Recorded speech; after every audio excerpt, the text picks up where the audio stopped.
I thank Ms. Vasundhara Raturi for that really soulful rendition, as always.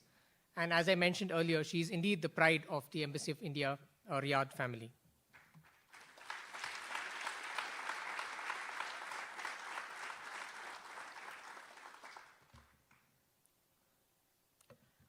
We now have a classical dance performance envisioned by Sadhguru himself. Project Samskriti offers classes and performances of Indian classical arts, including music, dance, and Kalaripayat, a martial art form from the southern state of Kerala. These intricate arts have been employed for thousands of years as spiritual processes. The artists today have invested in these arts from a very tender age, not as a hobby, but as a way of life. The performance will begin with an introductory video, followed by an offering by Radhe Jaggi, a classical Bharatnatyam dancer. Please put your hands together to welcome Radhe Jaggi and the Project Samskriti team.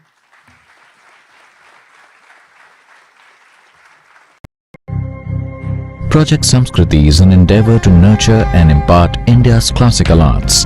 Designed by Sadhguru, it offers programs to learn powerful chants, music, Bharatnatyam and Kalaripayat, an ancient martial art form conducted by the rigorously trained students and alumni of Isha Samskriti. The art forms are imparted in their most profound form as possibilities for inner growth and transformation. Project Samskriti is not today's idea. It's been in incubation for nearly 25 years. So this is an effort not to save the art form alone, but to bring up humanity to a higher level of existence within themselves.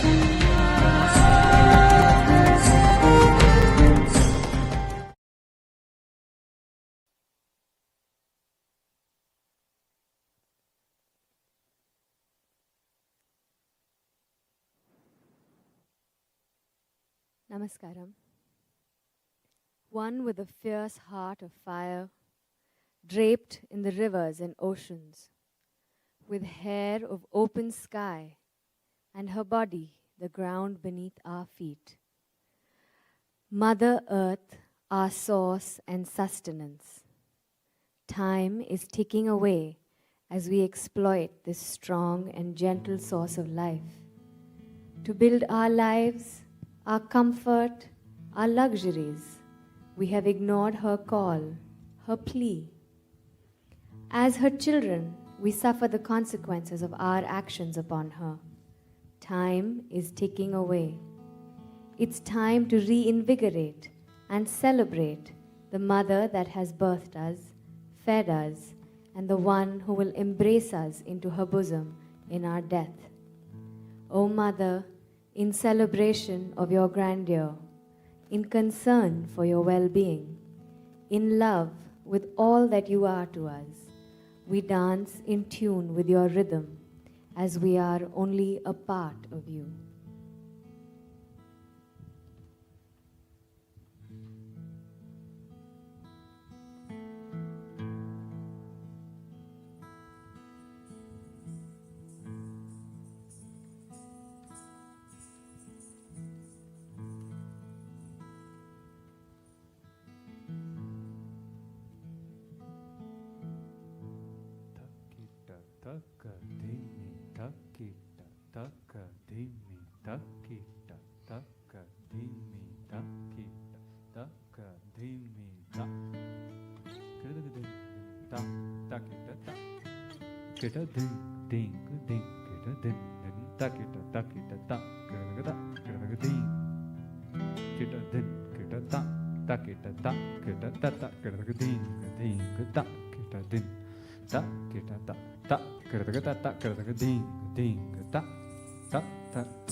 beneath my feet, your soil.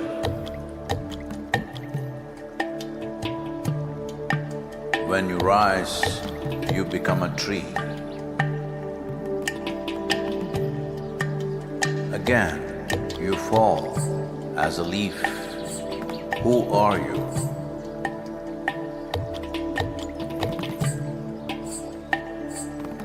You come up as a crop. You give me life as food.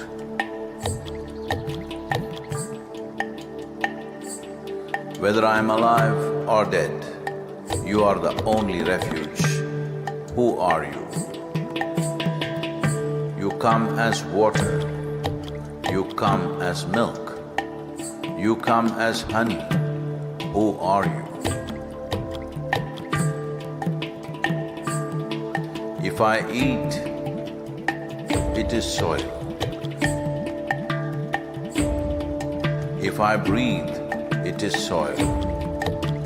If I die, it is soil. Oh, my mother, who are you?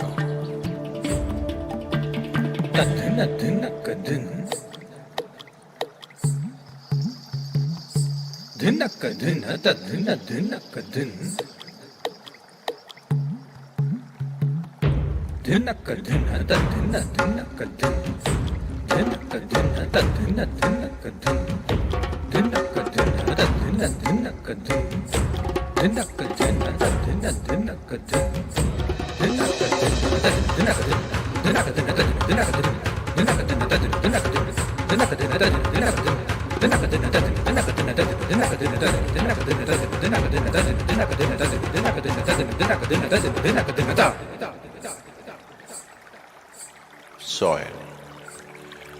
In the root, there is a stalk. In the stalk, there is branch. In the branch, leaves, bud, flower and fruit, all rooted in soil. That is not our making. The soil, the very soul of all life, shall neither perish nor is created, but in a constant turnaround. A tree and a termite hill, the rough hide of an elephant and the fine silk of the spider, the beasts that you kill and the people that you love, all a recycle of soil, soil and soil.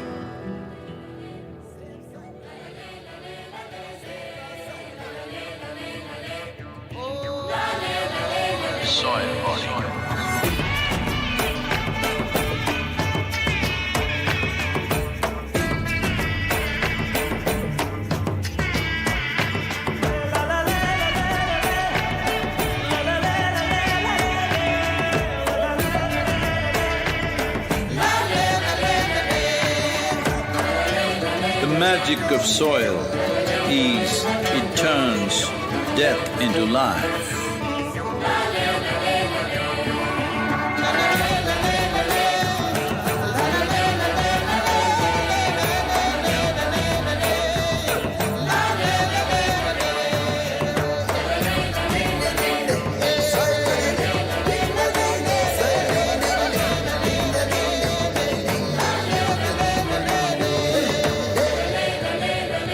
Depleted soils will not quench the fire of hunger. Unquenched hunger can burn the very world. This is a generational responsibility. Save soil. Let's make it happen.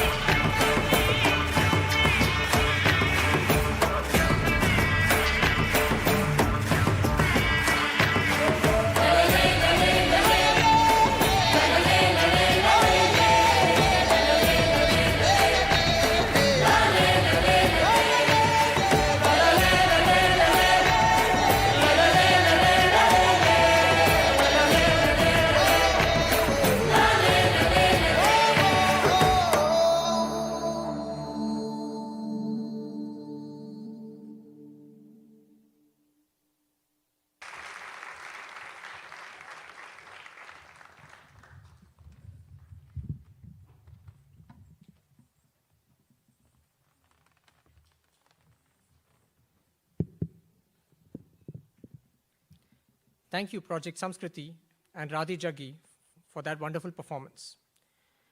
I'm sure the audience is spellbound by the intricacy and finesse of the dance, through which the artists are beseeching the world to unite for the Save Soil campaign. Sadhguru started his solo motorbike journey from London on 21st March with a distance of 30,000 kilometers spanning across 27 countries, from the UK and Europe to the Middle East and then finally to India. Birmingham, London, Amsterdam, Berlin, Prague, Vienna, Ljubljana, Venice, Paris, Brussels, Cologne, Sofia, Bucharest, Istanbul, Tbilisi, Baku, Jordan, Tel Aviv, and Abidjan are the cities that have hosted Save Soil events so far. Today, the 12th of May at Riyadh, marks the 53rd day of Sadhguru's iconic 100-day journey across the world.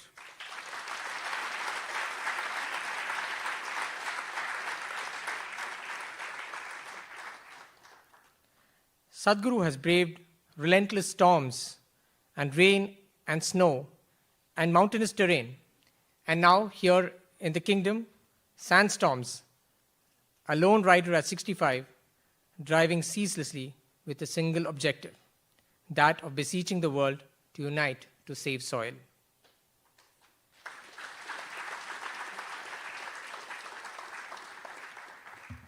I now invite the audience to share some moments that the Save Soil movement which Sadhguru has experienced so far.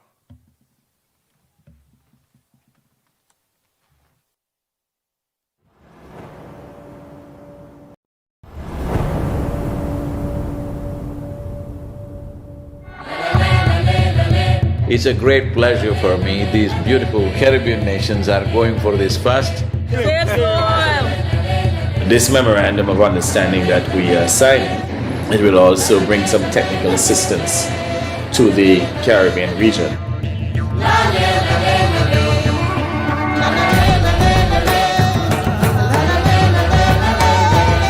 This is a historic moment because here is the first step to turn around.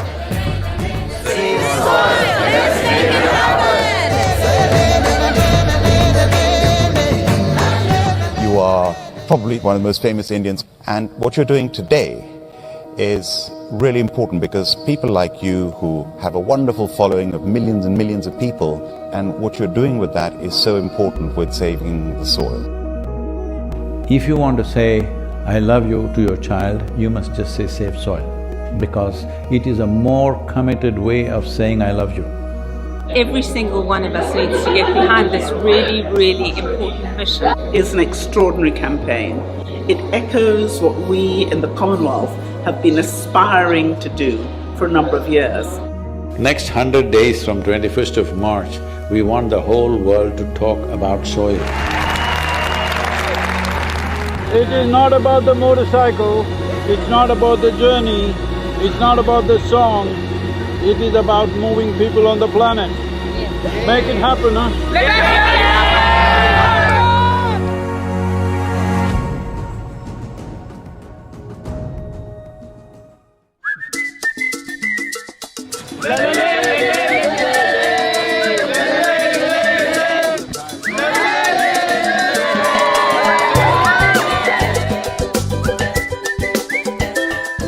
Nobody spoke about soil like Sadhguru does. I think if we all contribute, then we have a really strong voice.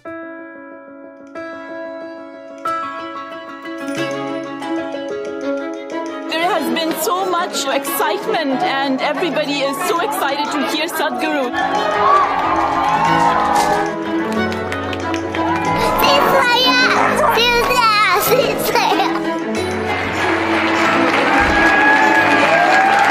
This is our time on the planet. What we do here is our business. Let's do the right things. I honestly didn't feel like part of the movement before. Obviously, I'd never met him. Seeing what kind of a following he has and how impactful it is, I really feel like I just joined a global movement. Graffiti artists supporting this Save Soil movement, wanting to inspire the youth and youth being the major population in most parts of the world today, all graffiti artists, to whatever walls that you have, make sure that you use this.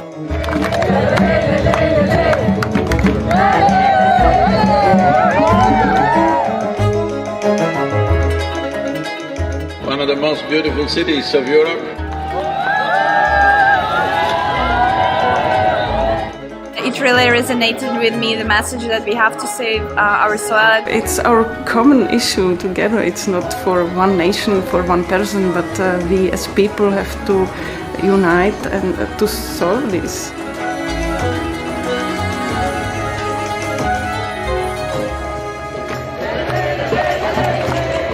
This is a celebration of human beings coming together to do what they need to do.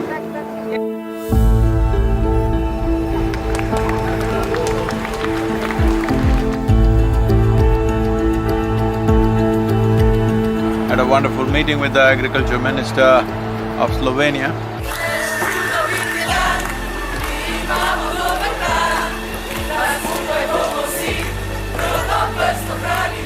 Reshimo Press! All of us have been part of this destruction. The only way is all of us become part of the solution also. Sadhguru, thank you. Riding on to Italy. Italy is raining heavily tonight. Here in Venice. So it's like a wave of hope. It's necessary for the future. Over 2000 years ago, this eternal city made the mistake of over-farming the region, and the erosions that caused did tremendous damage, and that was also the fall of the city at that time. So, the Romans of today should never make that mistake once again. And we are very happy that we are aligned in our message to really hide the profile of soils, and we believe that is very much needed. Young people getting into farming is very good. That's the future of the world. Thank you.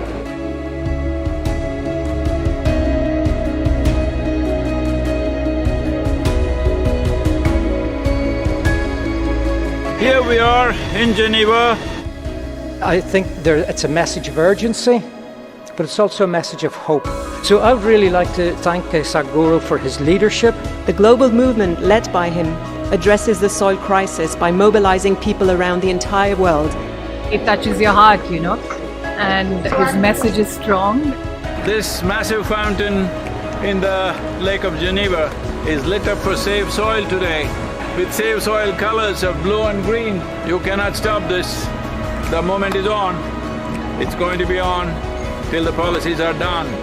See, when people want it, it definitely will happen. There's no question about it. Tell me, will it happen? Huh?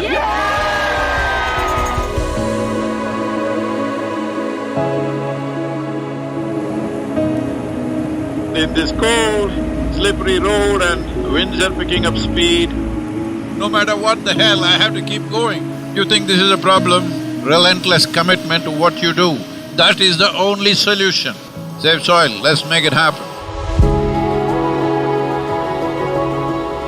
We already have one action, which is an MOU to be signed between Isha Foundation and 4,000 Initiative Soils for Food Security and Climate for cooperation in achieving our objective of creating a healthier soil. We were just sharing exactly the same objective, increasing carbon content in the soil. I'm really humbled by your campaign, Sadhguru. What you are doing is really impressive. First, I would like to thank Sadhguru for this campaign. I'm quite amazed and thrilled by it. I was very honored to be on the stage and be able to actually express that his mission is what we need. It's fantastic. France has been great.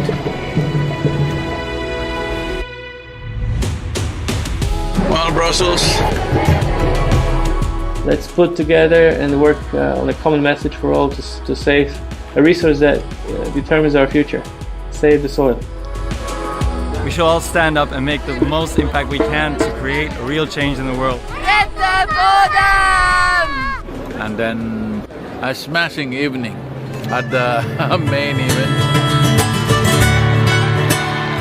And a super enthusiastic crowd committing themselves to make this happen. It's heartwarming to see everybody come together. Save soil on the move. Let's make it happen.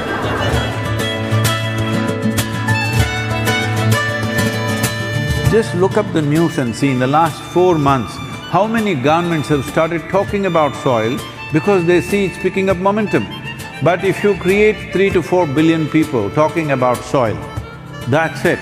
That will be the main conversation in the government. Save the Soil is a very important movement that we support as UNCCT. We would like to propose to the world to do whatever they can to protect the soil, because it is our future. Save soil, let's make it happen. I need someone to show me the way. I need someone to show me the way.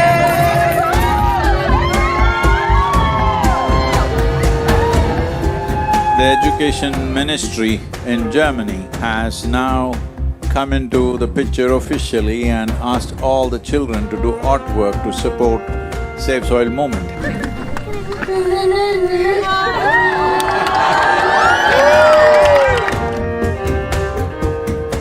Good, Arjun, wonderful. Congratulations that you wrote to the Prime Minister. Let's make it happen! So, on the way to Bratislava, well, the road surface is not great, too many puddles of water, so can't maintain very high speed. It's great that all of you are here in Bratislava. Nobody ever imagined 100 years ago that we will have to save soil of all the things. Thank you for coming to Slovakia. It's wonderful, and I'm very happy that video campaign. Would you like to come in the kitchen and cook with me a little bit? Why not? Without soil being rich, food won't be rich. Without food being rich, our bodies will not be of full potential. What do you call it? It's a Sadhguru sir. Table 12. The old heroes always built something which stands up like this. But the new heroes are those people who will nurture the soil which always lies beneath our feet, never stands up.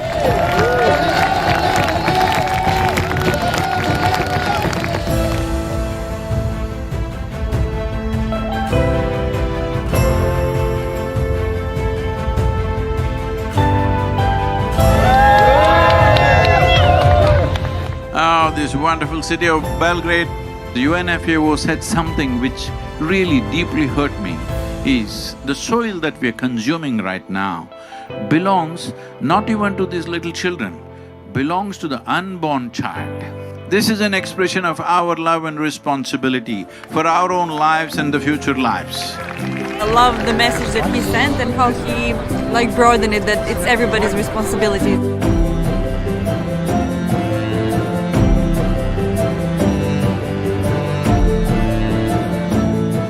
There is a great potential for a good collaboration, partnership with the campaign Save Soil, and what we are doing as a government. We can make it together. It's very important, bringing a certain sense of love and celebration towards the land that we walk upon. It's just afternoon, but temperatures are around 2 degrees, morning it was below 0.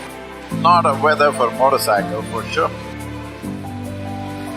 Going from Sofia to Bucharest.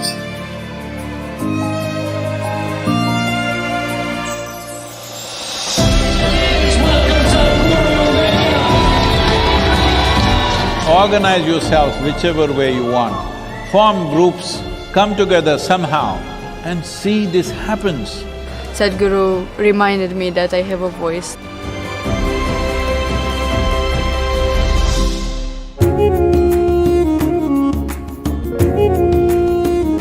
The people from promised, and we were really amazed by Sadhguru to appear, and they were just so happy to see him. This many people, if all of you are committed and you spend 15–20 minutes a day to enhance the message, I think I don't have to go on riding like crazy. Yesterday I rode 18 hours, can you believe this, through Bulgarian roads? Is an honest expression of his wisdom and love for humanity, I think.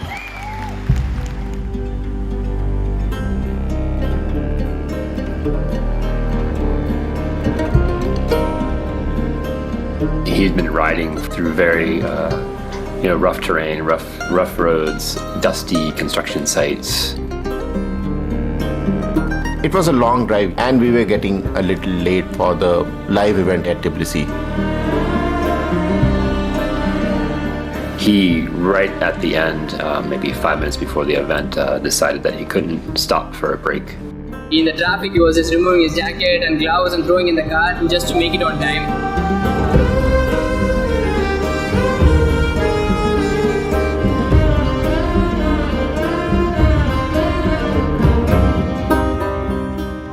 The whole purpose of this movement is to bring this home, that when you walk up on the soil, you know it is the source of your life. Keeping it alive is the most important thing.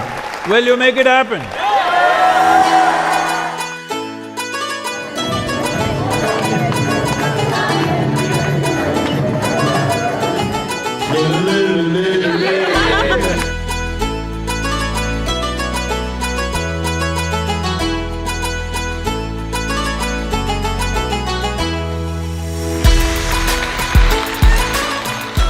We could have touched, or nearly about 1.2 to 1.3 billion people have spoken about soil since 21st of March. But that's not good for us.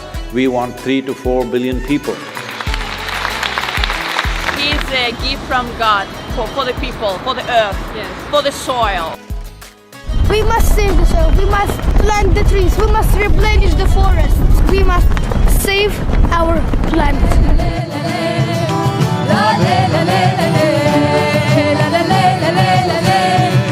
Wonderful, thank you so much for standing up for soil.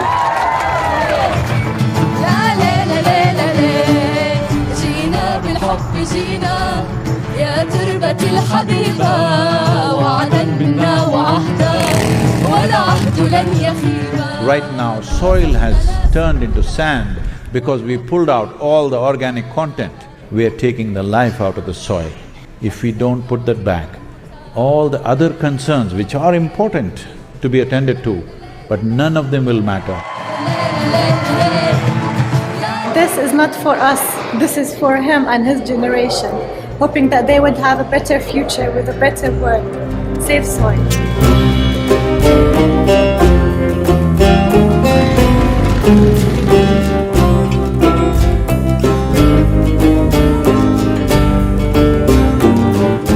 Well, it's very, I can tell you as a motorcycle driver, I also like motorcycles, and it's not easy. This guy is devoted, and this is what makes him so impressive, and so he touches people. When it comes to agriculture, when it comes to soil, when it comes to soil ecology, our national borders mean nothing, because microorganisms operate as a global system. People are talking about doctors without borders. I'm asking you, are you beings without borders? Are you alive without borders? The only way we can see the continuum of life process is that it has to be addressed globally.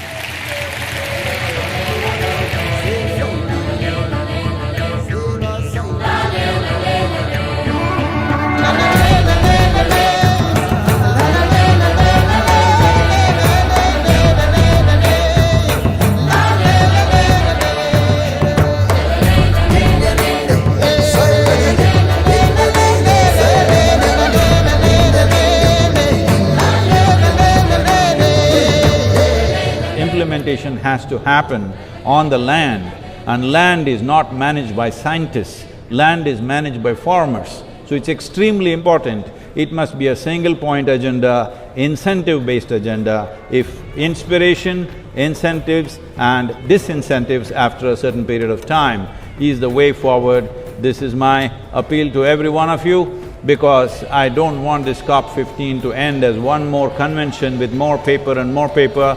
This must end with concrete action, and action in such a way that it's implementable.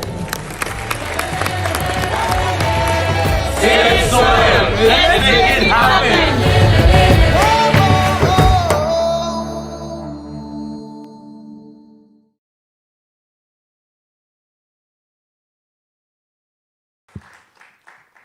I'm sure that beautiful video made the audience feel like they have been part of Sadhguru's tumultuous, happy and at times menacing journey, and how the world is dancing in rhythm to save soil. And now it is my honor to invite His Excellency Shri N. Ram Prasad, Chargé d'Affaires, Embassy of India, Riyadh, for his welcome remarks.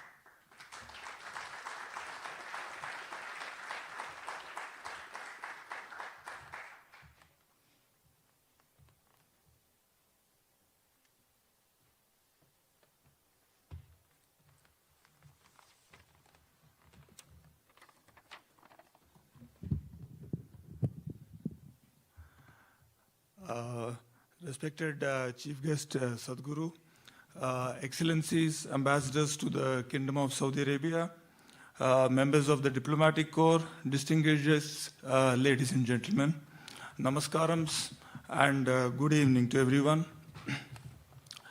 It's a matter of great honor for me to welcome you to the second edition of the Distinguished Speaker Series being organized by the Embassy to celebrate the Azadi Ka Amrit Mahotsav, as well as the 75th anniversary of the establishment of India-Saudi Arabia bilateral relations. Thank you. As you are aware, the series features prominent personalities who will talk and engage with our guests, including our diplomatic friends, on various matters of topical interest, especially focusing on those that seek to strengthen people-to-people ties between members of international community and our Saudi hosts. A couple of months ago, we had invited renowned Saudi journalist Mr. Faisal Abbas, who presented us with a very interesting perspective of the changes being witnessed in the kingdom from a media perspective. Today, we gather here not just for a talk or a lecture, but for a very important cause, that of saving the soil of Mother Earth, being led by an internationally recognized personality who we are privileged to have with us today. The Conscious Planet Movement to Save Soil, founded by global visionary Sadhguru, is a global civil movement to inspire a conscious approach to saving our soil and planet, with an aim to engage over 3.5 billion people globally, representing over 60% of the world's adult population, to make ecological issues a global priority. On a mission to save the world's soil from extinction, Sadhguru has visited 22 countries in the last 51 days. Saudi Arabia is country number 23. Most recently, he attended the COP15 in Côte d'Ivoire, where he addressed leaders from 197 nations on the topic of soil degradation. The movement aims to urge and support governments in formulating policies that will address soil health in their country and make farming activity more soil friendly, to halt and reverse further soil degradation globally. World leaders, influencers, artists, subject matter experts, farmers, spiritual leaders, NGOs are among those who have pledged their support to rekindle humanity's relationship with the soil. The Save Soil movement also has a resonance with Saudi Arabia. Sustainability is at the heart of the kingdom's Vision 2030. Along with economic diversification and social reforms, the Vision 2030 mandates a holistic view of precious ecosystems, including the soil ecosystem, by fostering sustainable agricultural practices across the kingdom that will help to provide citizens and residents with safe, high-quality local food whilst maintaining water balance and supporting the restoration of biodiversity. This sustainable approach is aimed at preventing soil erosion and tackle desertification by providing native flora that is also used by wildlife for food and shelter. Last year, the Kingdom hosted the Saudi Green Initiative and the Middle East Green Initiative summits focused on these aspects, which were widely attended, and also saw the participation of our Honorable Minister for Environment, Forests and Climate Change, Sri Bhupender Yadav. Now moving to the most important segment of today's program, our speaker needs no introduction. Sadhguru is a yogi visionary and a two-time New York Times best-selling author. He has been conferred 3 presidential awards in India, including one for his environmental work, as well as the country's highest annual civilian award for exceptional and distinguished service.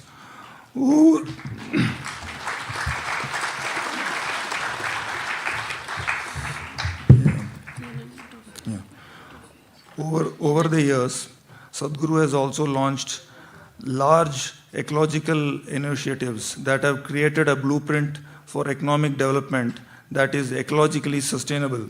He has spoken at the United Nations World Economic Forum, World Bank, the United Kingdom House of Lords, TED, and countless global companies, and also been invited to present at leading universities including Oxford, Stanford, Harvard, Yale, Wharton, and MIT, among others. Excellencies, ladies and gentlemen, it's my profound honor and privilege to welcome Sadhguru onto the stage. Thank you.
Hello.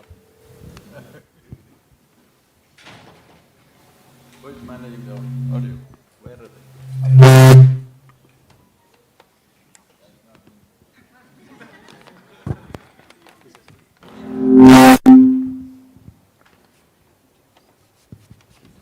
Hello. Yep.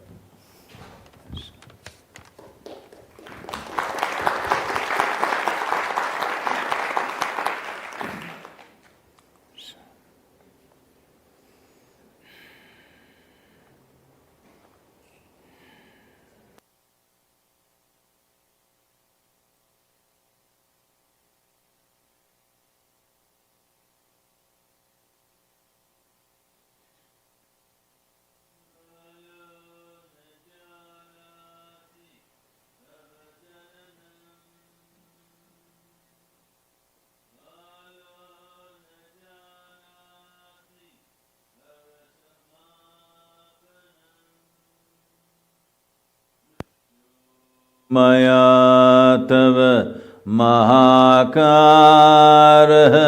yogeshwara kala kala.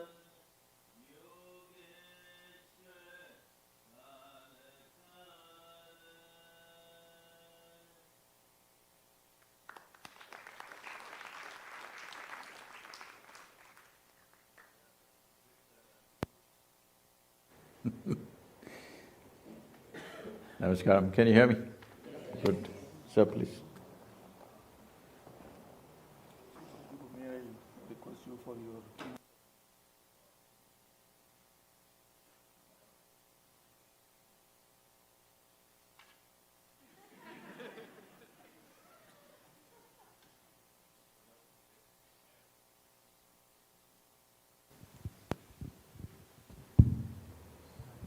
Namaskaram and good evening to all of you.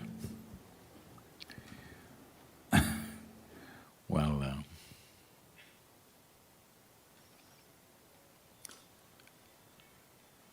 you see how the outside situations are. Life is like this. Sometimes it works, sometimes it doesn't work. Hello? The sound that you want will not come, the sound that you don't want, ting-dong-dong, will come. Those of you who are looking at me through your third eye, I mean the phone, it'll go on the YouTube immediately, you can download it. Don't waste your time hiding behind the phone.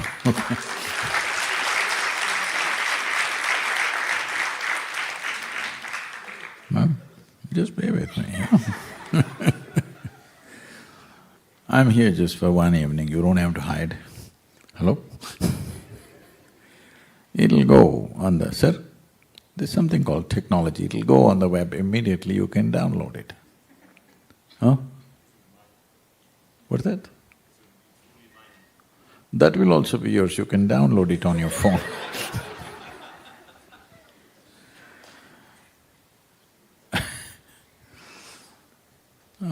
Something will be yours, not if you keep it in your pocket.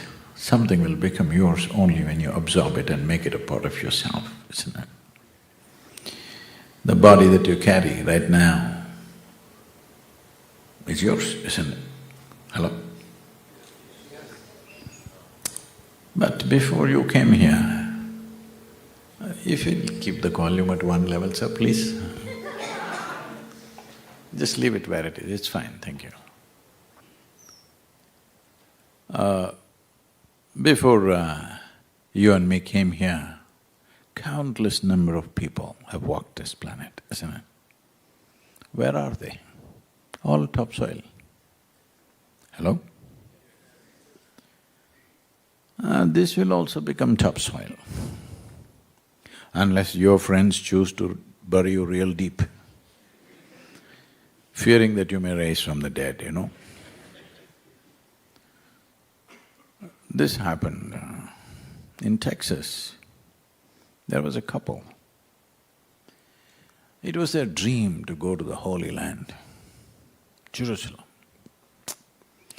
But you know, they got married, few months of honeymoon, and then children came, 1, 2, 3, 4, 5. 10, 12 years gone, children had to go to school, 25 years gone. Then children had to go to college, 35 years gone. Then children got married, 40 years gone. Grandchildren came, 45 years gone. You know, this is happening with life. Many things that you wish to do get postponed and postponed and postponed because life situations absorb you. So after a long time, when they were over 75 years of age, they got an opportunity and they went to the Holy Land. They were overwhelmed. They walked the street that Jesus is supposed to have walked. They went to the place where he is supposed to have walked upon water. Jerusalem is that place where every cobblestone bleeds history. They were overwhelmed. Unfortunately, the wife had a heart attack and she died. That happens, you know. Then the man was preparing, the husband was preparing to transport her body back to Texas. Then the local people arrived. They came and said, see, your wife, she's done the right thing. She's died in the Holy Land, what better? What better place to die? She's done the right thing. And now, to transport her body back to Texas, it costs $18,000. And on top of it, local charges will be there for funeral and stuff. But because you're American and you're our friend, we will do the whole process for you here in the Holy Land just for $16,000. The man thought about it and then he said, no, I will take her back to Texas. Then they said, see, you have lost a wife who's been with you for so long. Huh? But don't worry about that, I'll send it to you. A wife who's lived with you for so long, you lost her and you're distressed. You're not able to think straight, you know. But because you're our friend, we'll give you a super discount, $12,000, let's do it. The man thought about it and said, no, I will take her back to Texas.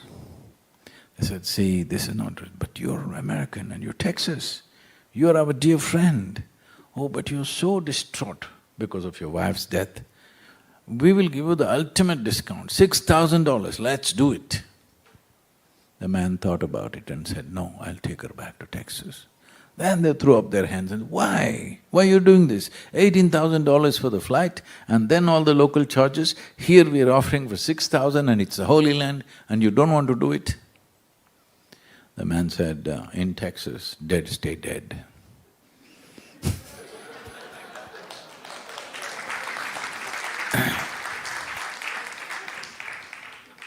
Whatever fancy ideas you have, life is on for a brief amount of time.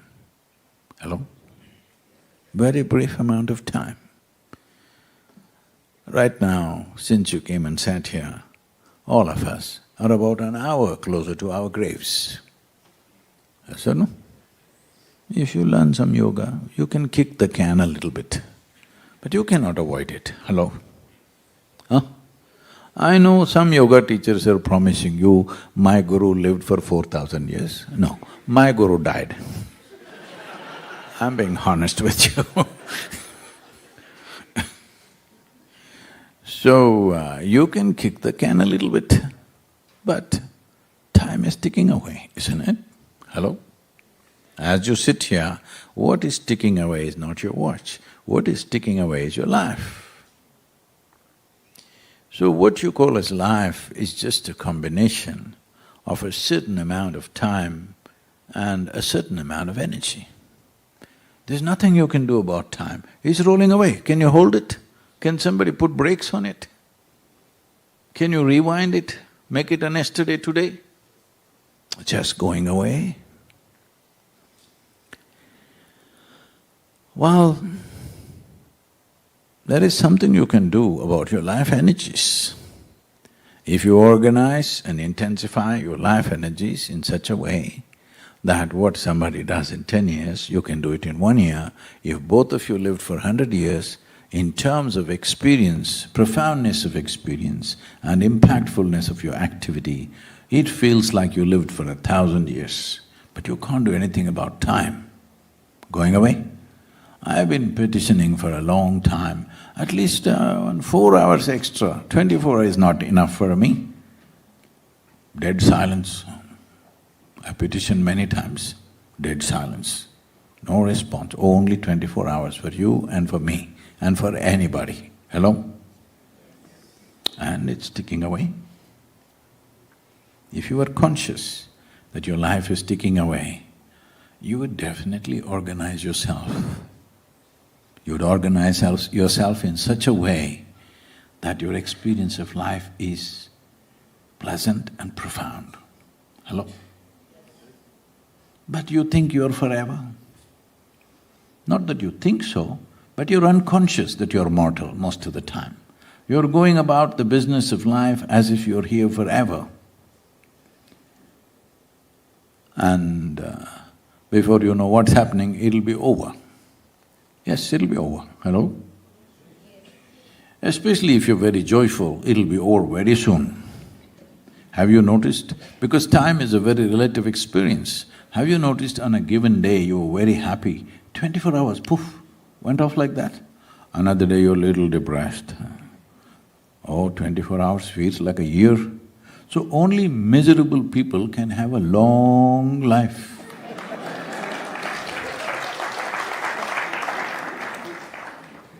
Because when you're miserable, everything feels long. When you're blissed out, poof, poof, poof, go away. So I was in Tbilisi and sir?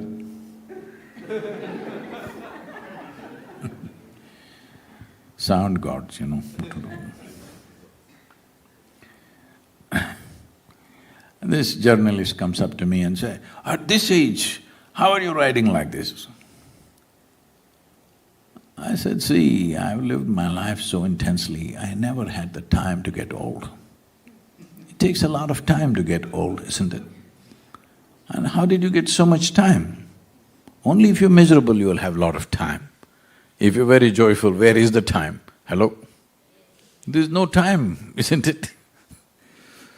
So, this chant, what I was doing is just this, that life is a combination of time and energy.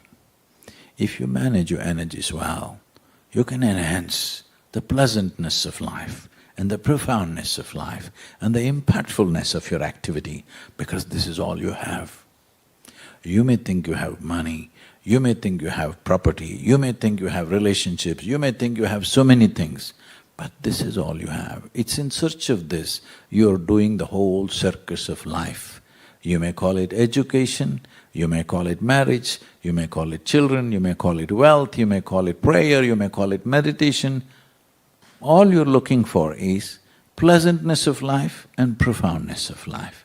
When it comes to activity, impactfulness of activity, isn't it? Hello? If these three things don't happen, you feel dissatisfied with the process of life. Pleasantness of life. What pleasantness of life means is, if the body is pleasant, we call this health. You want it? Only one person, I bless him. I'll give you one more chance. Pleasantness of body means health. You want it? Yes. That's good. I'm talking to live people, not bad. The problem with most human beings is they're dead serious about life. See, this is the wrong order of things. First you must be serious and then you must die. If you're dead and then you're serious, this is a serious problem. Why you have become so dead serious about yourself is you have taken yourself too seriously. You don't understand, you're just a small pop-up on the planet and you'll pop out in no time. Hello? See, in this cosmos, this solar system is a minute speck. In that minute speck, planet Earth is a microspeck. In that microspeck, Riyadh is a super microspeck. In that you're a big man. This is a serious problem. Lack of perspective. This is serious lack of perspective. You just forgotten what the hell you are. You don't understand, you're not even an ant in this cosmos. Hello? And in the middle of nowhere, one mud ball is spinning on, and that we are sitting here and talking all this nonsense. And you're taking yourself too seriously because you got a smartphone. Hey, what do you have, smartphone or dumb phone? Which one is it? See, you call something smart only… you call somebody smart only if they're smarter than you, isn't it? Hello? So, now so many little things has enhanced you. You need to understand this. The enhancements that you have because of your wealth, your knowledge, your clothing, your possessions and whatever else is absurd. The only enhancement that you can have of life is pleasantness and profoundness of experience. This is all you have. That if you sit here, you are so profound in your experience of life, just sitting here is a fantastic experience for you. This is the only way you can enhance your life. If you… see, I was in United States just a couple of months ago, I see one young man running around like his tail is on fire. I say, hey, what are you up to? Sadhguru, I want to earn $1 billion, $1 billion. I said, why are you struggling? Tomorrow I'll give you $1 billion. Really, really? I said, yes, I'll give you $1 billion. He had come with 8 of his friends. I said, see, these 8 guys who come with you, I'm going to give all of them $10 billion each. Oh, Sadhguru, why Sadhguru? You're giving them 10, you're giving me only 1. I said, your life's ambition was only 1. Suddenly what happened? So your whole thing is about having something more than somebody else. It's the dumbest thing to do in your life. The dumbest thing to do is that you want to have something more than somebody else. This kind of enhancements will leave you always inadequate, always struggling with life, always missing out the experience of life itself. Because the only valuable thing you have with you is life. Hello? Have you been to a funeral? Not yours, I mean somebody's, right? You've been to some funeral? You know these guys, these dead people, perfect position, you know, like that. You go tell him, I have $1 billion for you. You tell him, I have a mountain of gold for you. You tell him, I have the most beautiful woman here waiting for you. He's not interested in anything. Have you seen this? Try and see if you want. Because once life is taken out of this, nothing means anything, all right? But when life is on, accept that you're doing everything. Right now, the fundamental problem is this, that people have misunderstood their psychological drama to be life process. They're misunderstanding psychological drama as existential reality. This happened. Can I tell you a joke? Hello? This happened. On a certain day, a lady went to sleep.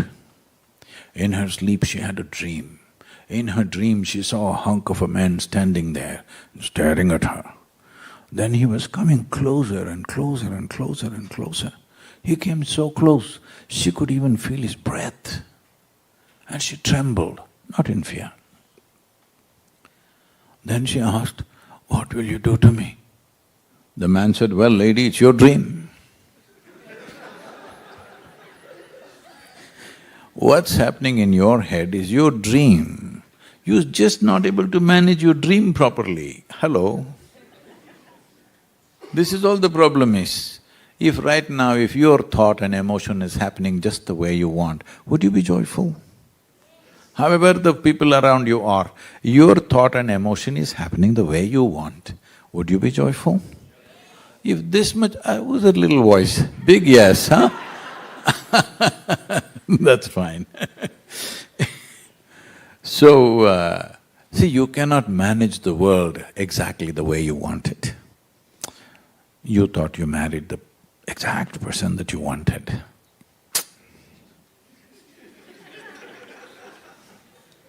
They never happen 100% your way, isn't it? If they're happening 51% your way, you have the controlling stake. If you try 100%, they will be gone. Yes or no? 100% my way. Have you found anybody like that yet? Young people, are you still such hopeless romantics, you're still waiting for that person who will be 100% the way you want them? There is no such person. Nobody will happen. Lot of people given up on human beings and these days they're living with dogs. But even these days, even the dogs do their own thing. Nothing in the world outside will ever happen 100% your way. But pleasantness of the body is called health. If it becomes very pleasant, we call it pleasure. If mind becomes pleasant, we call this peace. If it becomes very pleasant, we call it joy. If our emotions become pleasant, we call this love. If it becomes very pleasant, we call it compassion. If our very life energies become pleasant, then we call this blissfulness. If it becomes very pleasant, we call it ecstasy. If our surroundings become pleasant, we call this success. Only to make the surroundings pleasant, you need the cooperation of many people and forces around you. Yes? But for pleasantness of body, pleasantness of mind, pleasantness of emotion and energy is 100% your business, yes or no?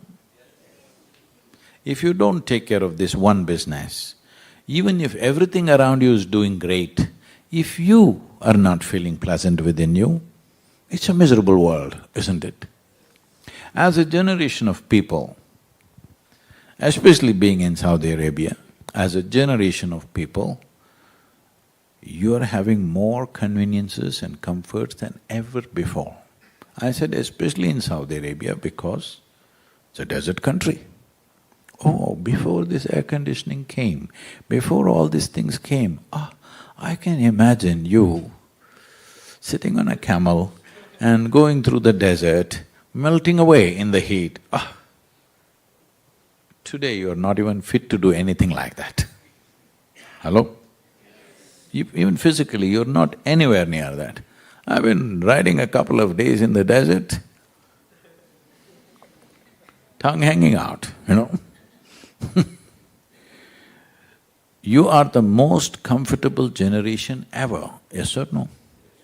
100 years ago, what royalty did not have, today average citizens have, yes? Most of you are driving chariots with 100, 200 horses, yes or no?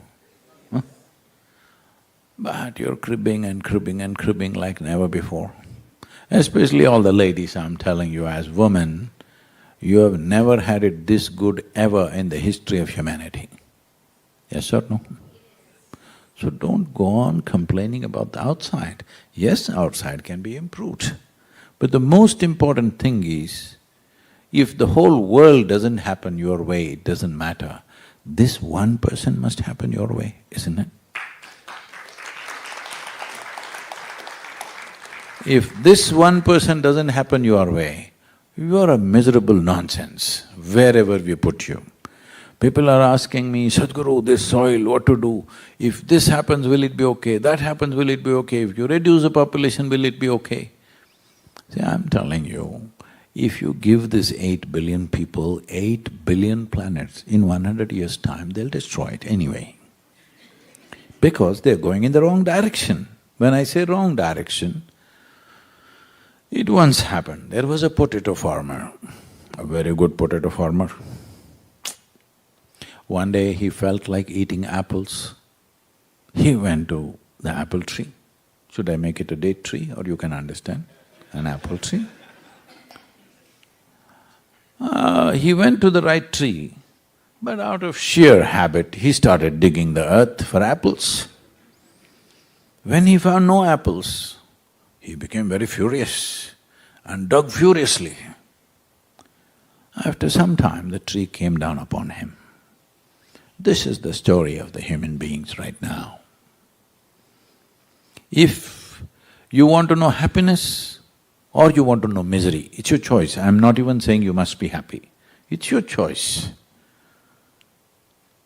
If you want to be joyful or miserable, it can only happen within you, isn't it so? Hello? Did it ever happen here? No, people are telling you love is in the air, that's why I'm checking. Whether it is love or hate, joy or misery, agony or ecstasy, pain or pleasure, happen only within you, isn't it so?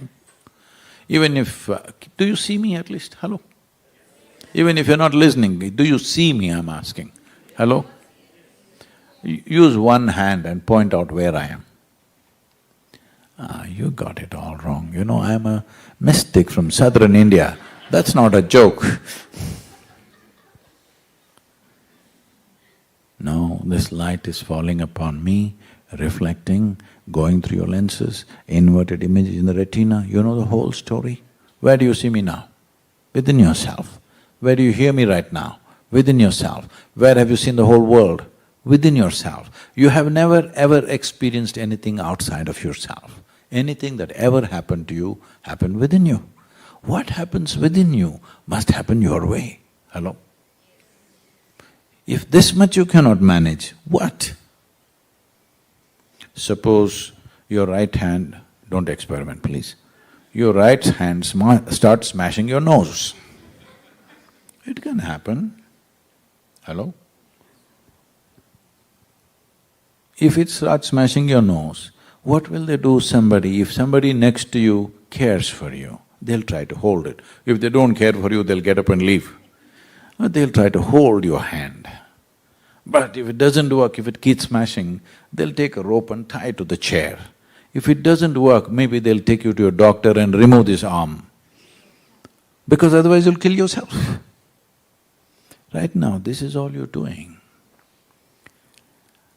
Having evolved into a human form, we gave you a… Now let me ask you a question, because I'm going to bless you when you answer, okay? Do you want a sharp mind or a blunt mind? Some people didn't choose You want a sharp mind. If we give you something very sharp in your hands, the most important thing is your hand is very steady and conscious. Hello? Why is it that we don't give a sharp object to a child's hand? Not because a sharp knife is dangerous. A child is unconscious and unsteady. He may harm himself or harm somebody. Yes? That's exactly what you're doing. If you had the brain of an earthworm, even you would be eco-friendly, hello? The problem is only this, you have an intelligence for which you don't have a stable enough platform. You know, according to the genetic scientists today, they're saying the difference between you and a chimpanzee in terms of DNA is 1.23%. 1.23% is not much of a difference, isn't it? Hello? 1.23%, is it a passing mark? No, but that's how close you are to a chimpanzee physiologically. But in terms of your intelligence, your awareness, you are worlds apart from a chimpanzee, and that's your problem. You have an intelligence for which you don't have a stable enough base. Now this intelligence itself hurts. If we remove half your brain, you would be peaceful. Hello? I'm saying this because today even so-called spiritual leaders are going about saying the goal of life is to peace of mind, goal of life. I'm asking you, today if you want to have dinner, do you have dinner? Not yet, I'm asking you, will you have dinner? Today, if you want to enjoy your dinner, even if you're not blissed out, at least you must be peaceful, isn't it? Hello? If you want to enjoy the company of whoever is sitting next to you, if not loving, at least you must be peaceful. If you want to take a walk on the street and enjoy the walk, at least you must be peaceful. Tell me, is peace the ultimate goal of life or is it the most fundamental requirement in your life? But people are thinking they will attain it towards the end of their life. Yes, it will happen, you will rest in peace, of course. Peace is the most fundamental requirement. There is no peace means you may be 20, 30, 40, 50 years of age, you still not figured out how to use your thought process. Hello? When will you learn? What is your lifespan? Are you 10,000 your lifespan do you have? I just want to know. Hello? Somebody here, 10,000? Million? What are you? If by 30, 40, if you've still not figured out how to use your thought for your well-being, you're still using it to poke yourself. If you still… see, a little child will put the fingers in his nose, he doesn't know, he may hurt himself, you know? Hello? So you tell him, no, this is not the way, don't put the finger there, it'll hurt. Otherwise he will hurt himself, because he's still a baby. But I am asking, when will you learn, at least you know how to use your fingers? When will you learn how to use your thought and emotion to make this life pleasant and wonderful? Hello, when? 30 is okay? 50? 60? When? Or you'll rest in peace. I'm saying it's time to address this, isn't it? Hello? Because this is all you have. You're alive, and that's the most significant thing. You're alive, that's the most significant thing. Everything else is secondary, isn't it so? Hello? Just everything is secondary. Right now, that basic ability to be alive on this planet has come to us because of the soil and the life beneath our feet. When I say because of soil and life beneath our feet, in the last 2 years I met so many agricultural ministries across the world, and I find 85% of the nations still see soil as an inert substance that they can fix by putting a chemical or taking out a chemical. Soil is a resource, because why resource means it's feeding us. All of us have fed upon our mother's breast. Do we call her a resource, or is she a source of our life? Hello? Hello? She's a source of our life, isn't it? The moment you call her a resource, you have lost it. Yes or no? You have lost your basic humanity. The moment you call your mother a resource, you have lost it or no? The moment you call soil a resource, you have lost it too, because she is the mother of your mother.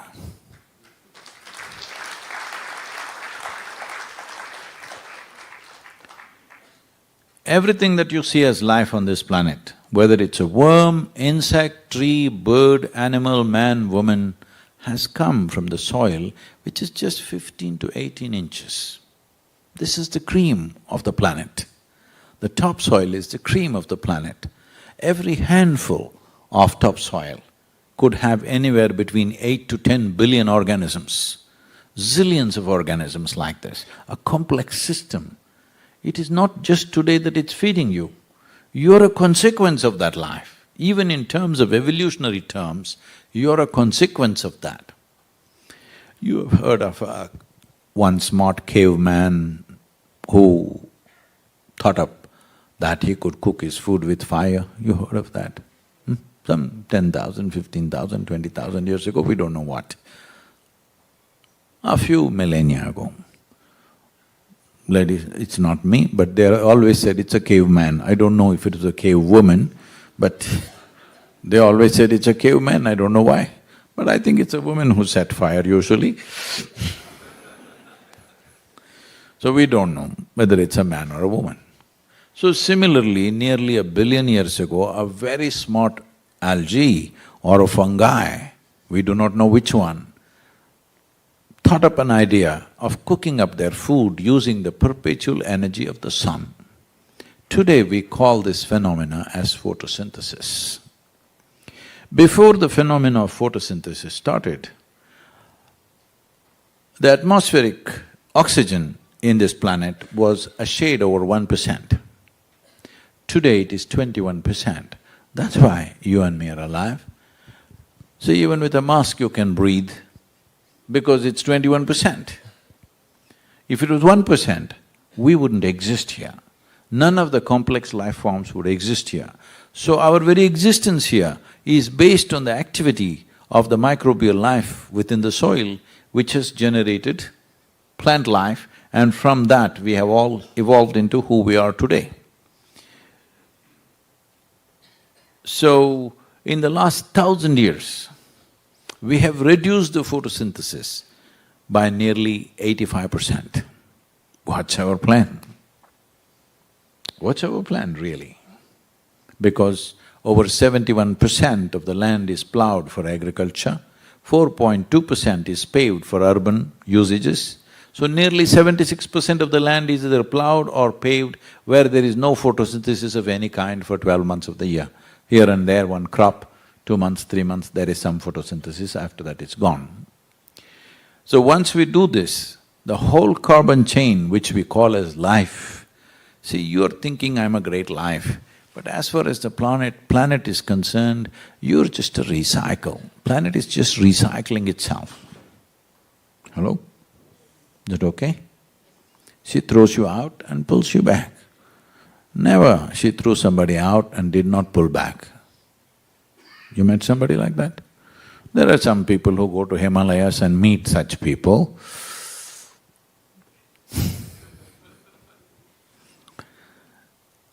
But it's not going to happen to you, so don't think on those lines. You pop out and you pop back into the earth. We come from that, we thrive off that, when we are done, we go back to that. The very body that you carry is soil, hello? 60% of your body is microbial life. Only 40% is genetic material from your parentage, hello? 60% is majority, isn't it, in a democratic society? I was in I think it was in Sofia, that one little girl, a 8-year-old girl comes to me and says, Sadhguru, I want to support Save Soil, I want to do music, I want to do this, but my mother is not letting me do it. I said, you tell your mother she's only 20%.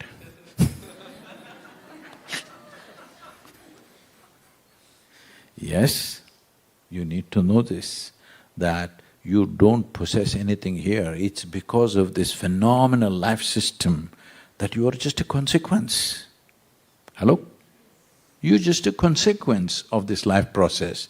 You're not a making of your own, are you?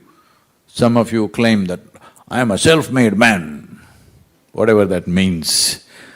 That means the Creator can be absolved of the mistakes that he made. So soil is the very basis of our existence. What went wrong with this soil? What is it, the mistake that we made? The Saudi Arabia where you are, this nation at one time was a lush green forest, 10,000 years ago. Today, can you recognize the green forest? This can happen just about anywhere, all right?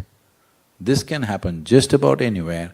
In the last 25 years, 10% of the earth's land has been lost to desertification. 10% in 25 years of the earth's land is gone.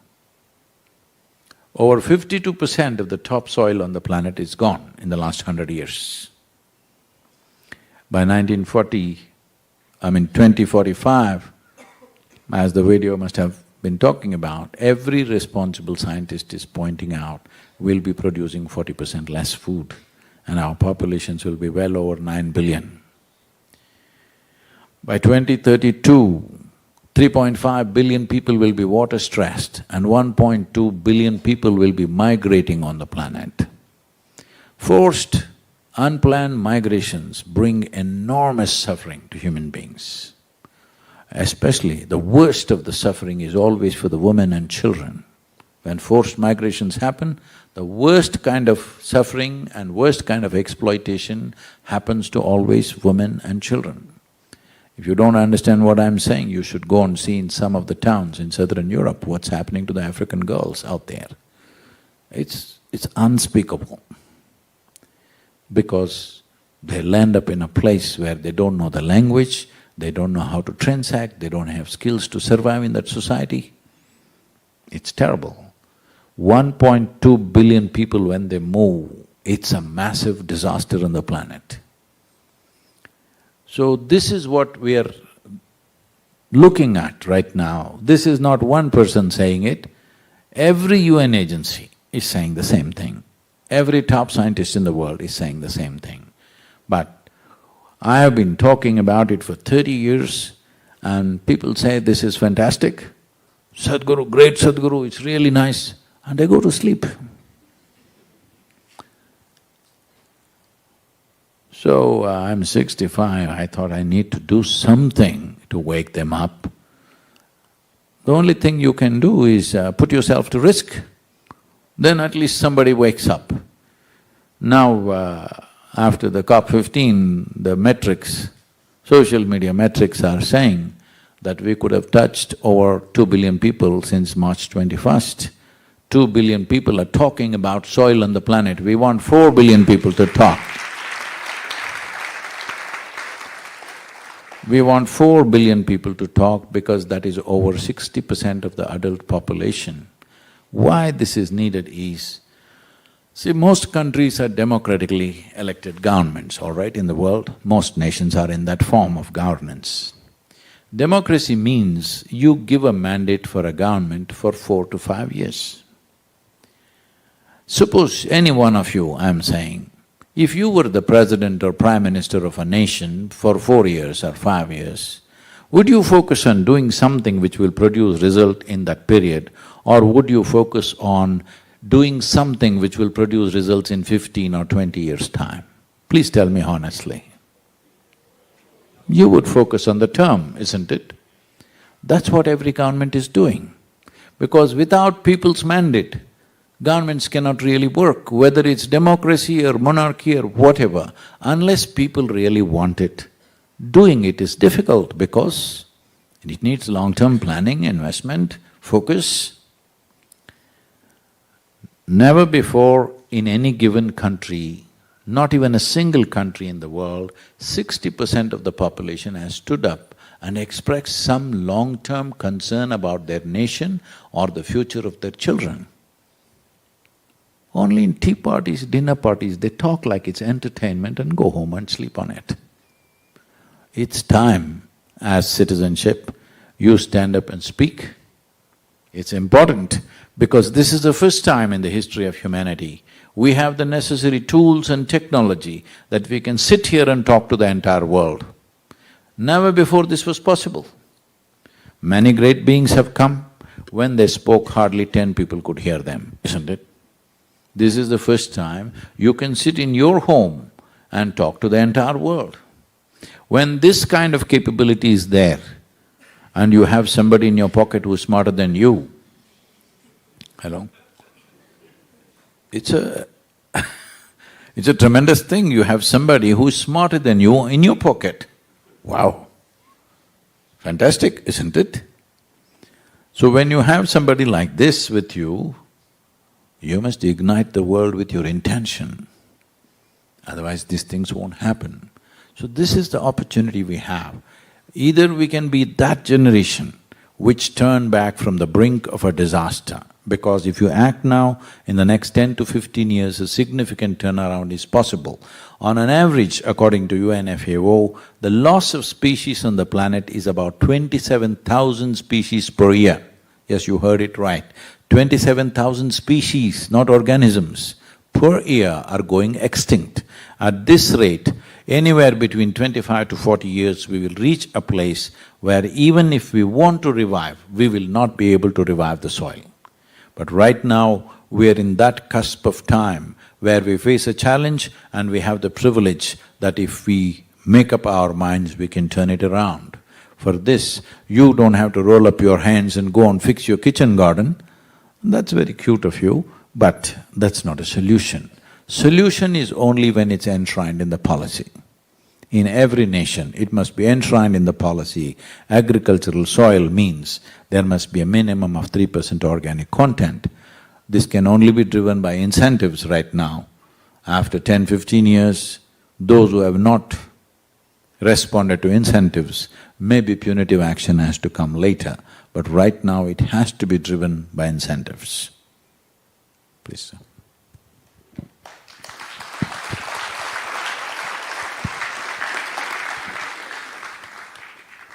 Thank you very much, Sadhguru, for your most thought-provoking and enlightening keynote address.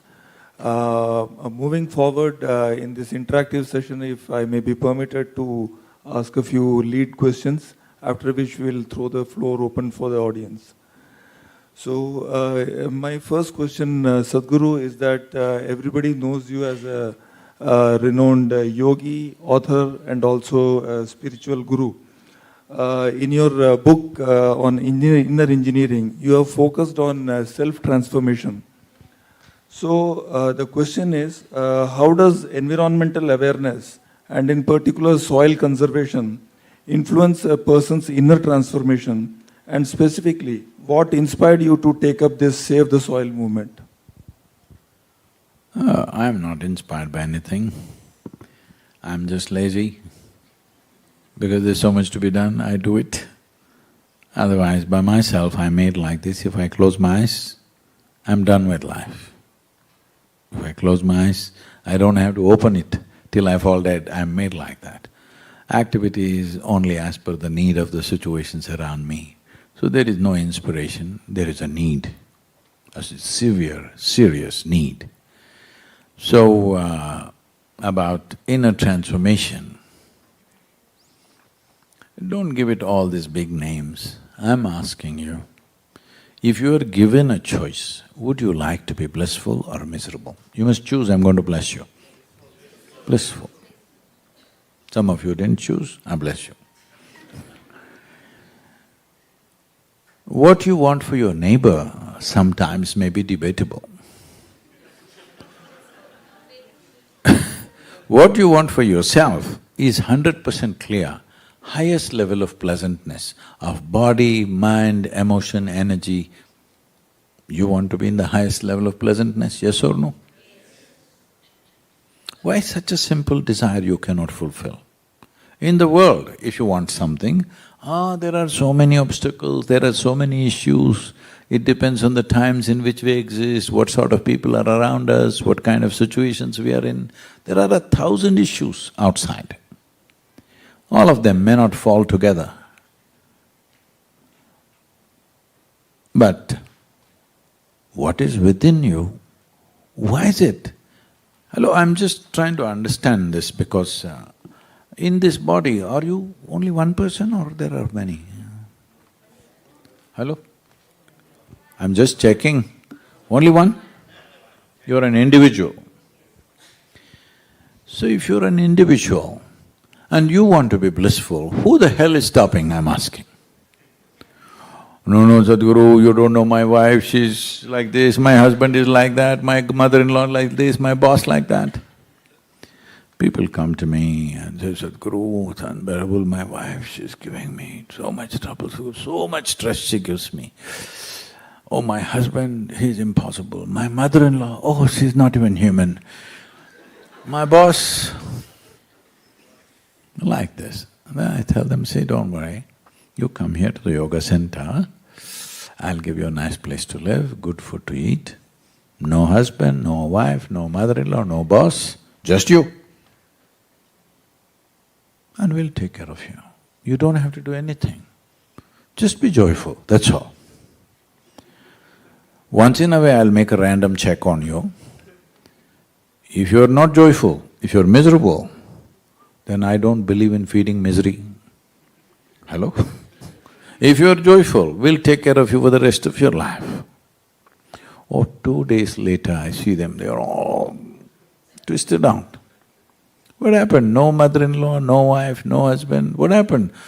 No, nobody, Sadhguru, I'm missing them, Sadhguru. See, when you're alone, if you're miserable, you're obviously in bad company, isn't it? Hello? If you're with me and you're miserable, you can blame it on me. Oh, because of Sadhguru I'm miserable. But you're by yourself and miserable, you're in bad company. Definitely it needs to be fixed, because you have to live with this stupid person for the rest of your life. Others may come and go. Hello? Others may come and go. With this one person you have to live, isn't it? If this person is a bad company, then life is terrible. So don't give all kinds of big names, self-realization, transformation, enlightenment. I'm asking you, at least your psychological drama. Your world drama may not happen your way. Your psychological drama must happen your way, isn't it? Huh? If that is not happening your way, it simply means you're such a bad director of your own drama. Your thoughts and emotions are made up by you, isn't it? Hello? Why can't you make it up the way you want it? No, but they're all the way they are.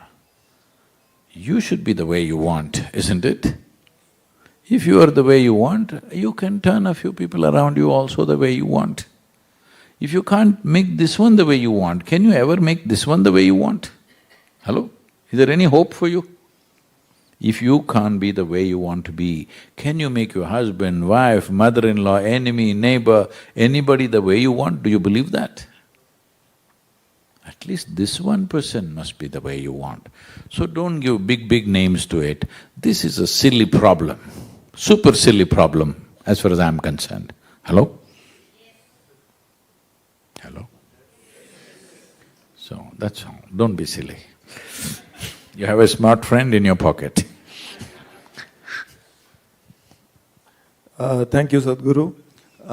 My next question, as we are in Saudi Arabia, we are also aware of the massive transformation that is taking place in the kingdom under the Vision 2030 program laid out by the country's dynamic leadership. Sustainability and environmental conservation finds a prominent mention. This is also linked to the kingdom, despite being one of the world's largest oil producers and exporters, actively diversifying into renewable and sustainable forms of energy. As the Gulf in general forms an important part of your journey, what message do you have for the region in general and for the kingdom in particular? Say, the Saudi Arabia as a kingdom, in right now producing around 54% of the food that you eat is produced in the country, which is phenomenal.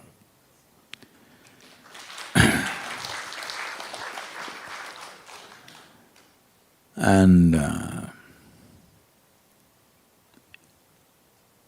when the rest of the world is busy converting fertile lands into deserts, here, since 1970s, converting deserts into fertile lands has been quietly happening.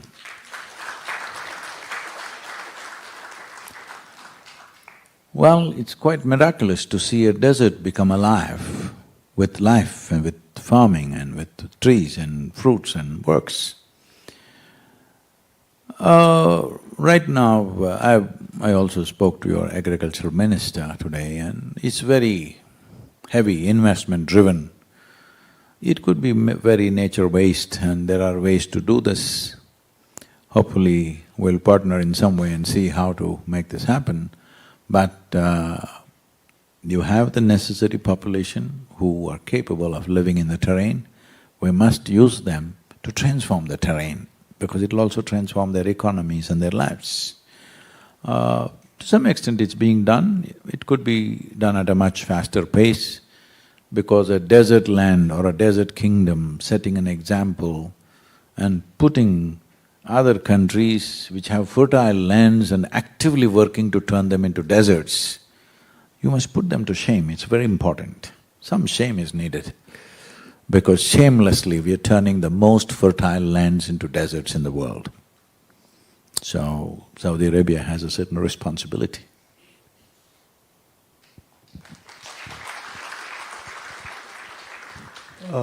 Thank you, Sadhguru. Now, finally, I would also shift gears and go on to another topic, which is yoga. You are one of the world's most renowned yogis, and yoga in Saudi Arabia, which was restricted until a few years ago, has emerged as a very popular lifestyle choice, especially among the women. Last year, it became one of the first few countries to enter into a memorandum of understanding on yoga cooperation with India. So, do you have any message for the yoga practitioners among the Saudis? Oh, I have not seen what form of yoga is happening here. I have no knowledge about that. But looking at how it's happening in Europe and in United States and various other countries, probably a similar type of could be happening, need not be necessarily, but could be. So one thing we need to understand is, yoga does not mean a specific practice. The word yoga means union. Union means, see, right now you're sitting here, this is me, all right? You are a complete individual by yourself. You don't like this person, you don't like this person. You're total, perfect, absolute human being. So that means you must be self-sufficient. So these two holes, this transaction with all these lousy people, not necessary, close it. 2 minutes only, close it and see.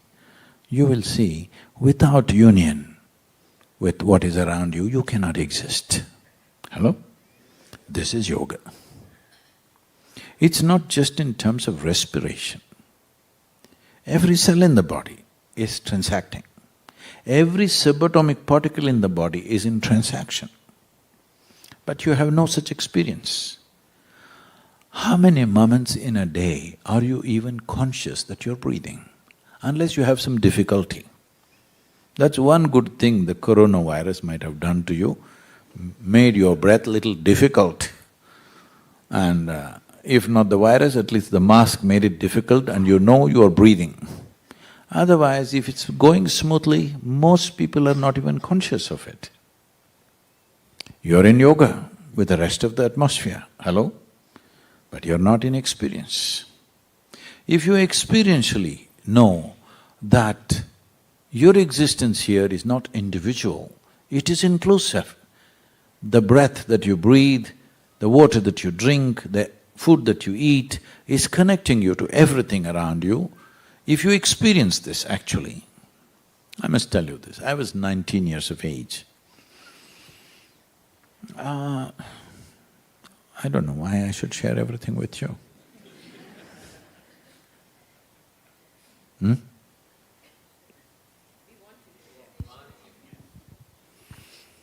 I was 19 years of age. By then, right from my childhood, I was super active with many things. Except school, everything else I was active. Even in school I was active, but it was not education. So many things. So I'm always hungry. In my home, there are 3 other siblings and parents. Those 5 people, how much they eat, I eat that much individually. But I never put on an ounce of weight. I always remained very slim because activity was so much. So food was important because how much ever I eat, within 2 hours I'm super hungry always. So when I'm in this condition, you tend to eat without actually respecting the food that you eat, because you want it to go in quickly. So one day, I put a morsel of food in my mouth and I just… for some reason, I just closed my eyes. This food just exploded in my mouth.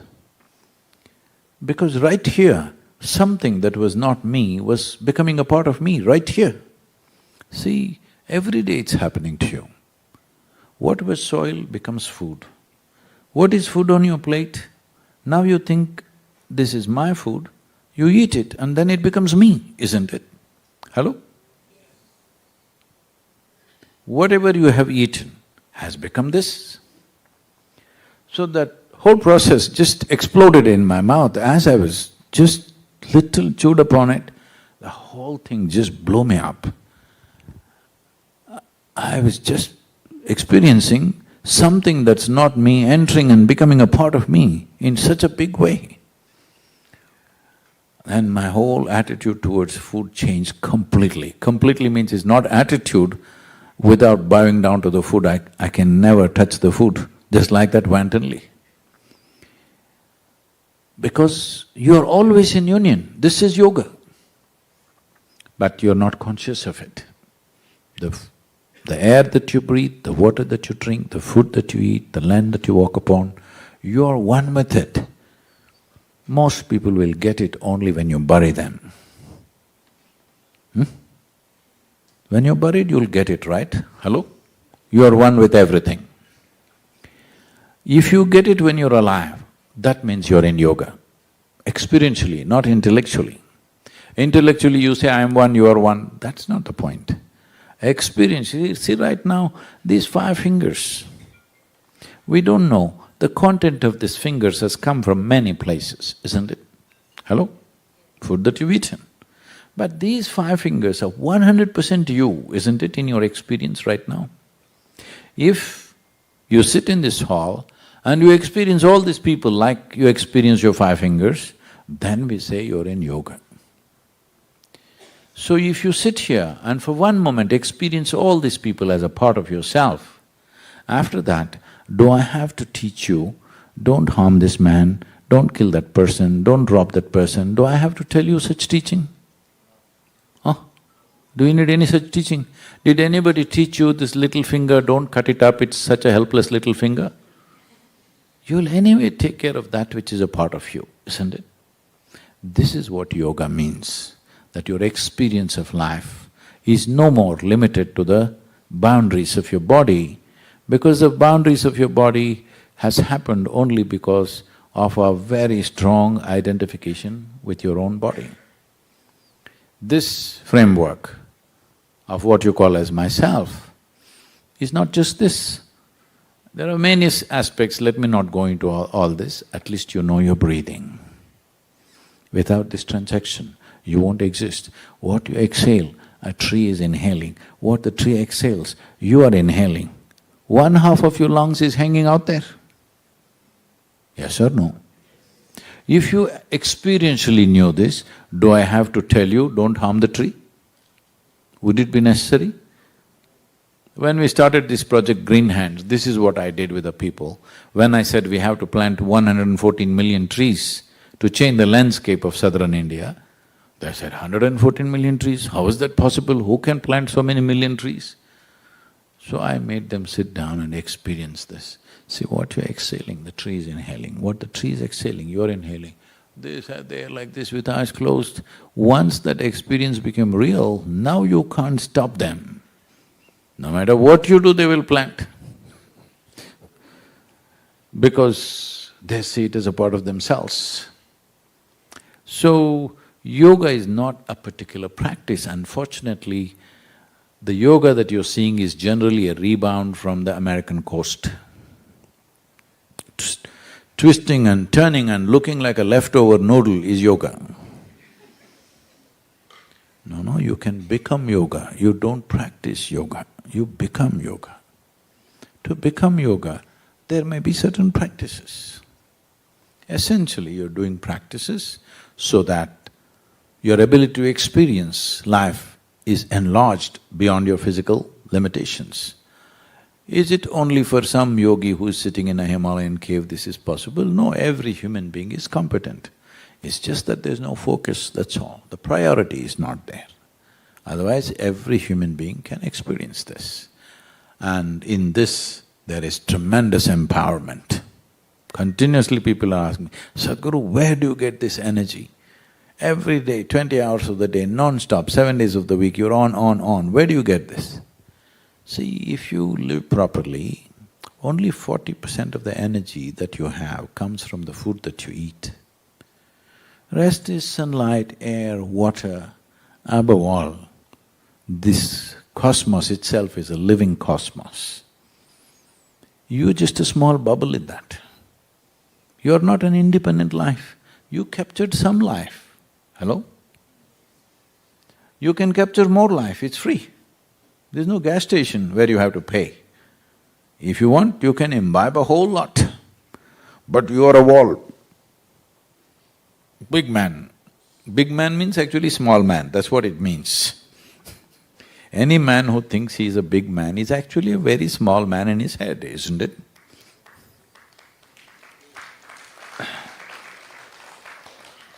See, some wives are clapping, this is not nice.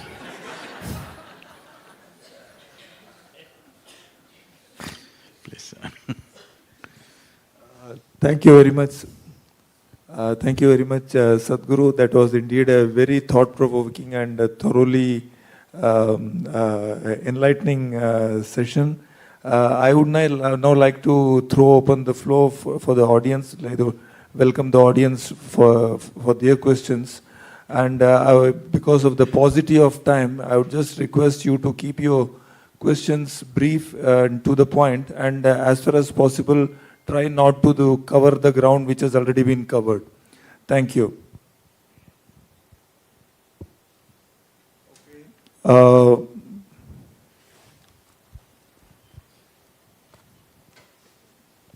Please also introduce yourself before you ask the question. Thank you. Namaskaram, Sadhguru. Sadhguru, I am from Karachi, Pakistan. And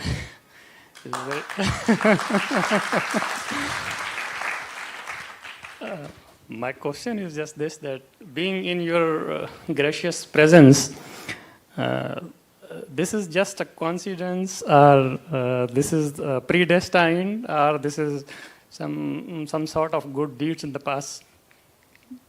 Thank you very much.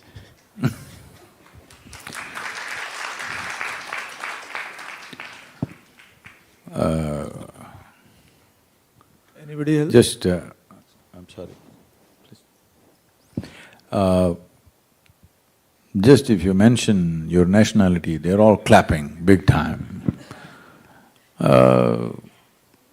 Because this has happened, because in the name of nationality, race, religion, gender, caste, creed, how many ways we have found to separate humanity? How many ways? We're constantly looking for new ways. Language, race, nationality, religion, caste, creed, this, that, no matter what. Coffee people and tea people, yes. Morning people and evening people, all kinds. So when this is the case, and we are also getting super empowered as human beings. What 10,000 men could not do 1,000 years ago, today one man can do simply because of technology and other empowerments. And this empowerment is on all levels, both positive and negative. So, as long as we clearly divide ourselves in whatever way, whether it is caste, creed, race, religion, doesn't matter which way, or even gender, as long as we hold these identities of separation very strongly, conflict is inevitable. Hello? It's just a question of time. It's just a question of time before somebody steps on your feet and there'll be a conflict. So, now that we are so super empowered, that we have enough power to destroy not one nation, we can destroy the whole planet many times over. That much empowerment we have. When we are like this, it's extremely important we find some common ground, some common factor, a common denominator for all of us. If you do not understand what is this all-inclusive cosmic consciousness, it's too far away and vague and abstract for you, at least you must understand that soil is that unifying factor.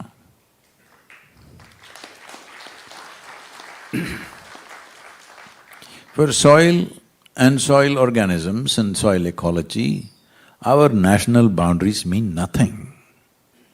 Today, there is substantial science to show you how the soil ecology is communicating and integrated across the world. So you can't fix one nation and leave the other nation out. If you want to fix the soil, it has to be a global action, because that is how life is functioning.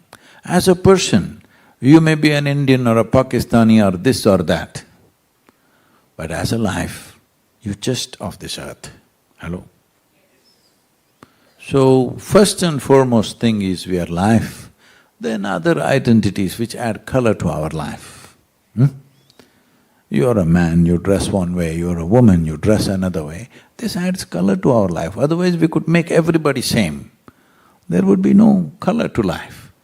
So you're an Indian, you're one way, you speak one kind of language, you sing another kind of music, somebody sings something else. All this adds color to our life. But fundamentally we are life. If we don't get this, we will pay the price in so many different ways. So I'm here, is it my past karma? This question should not come from Pakistan.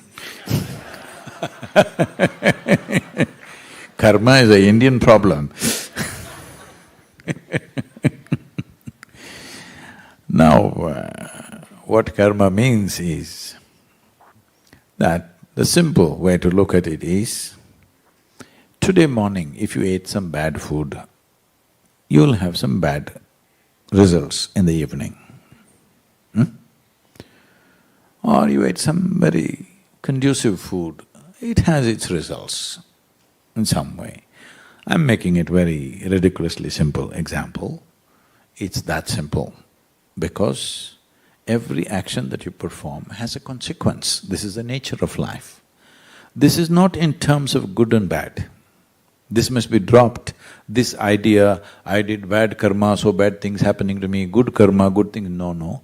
Karma means it is the residual memory of everything that you do in your body, in your mind, in your emotion, in your energy. These four dimensions of activity are going on all the time. So, all these four activities leave a residue. That residue will start functioning in a certain way within you where it automizes you to some extent. Is it a bad thing? No. Otherwise you will have to think about everything fresh.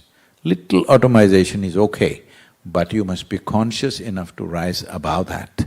Otherwise, your past will rule your present and future.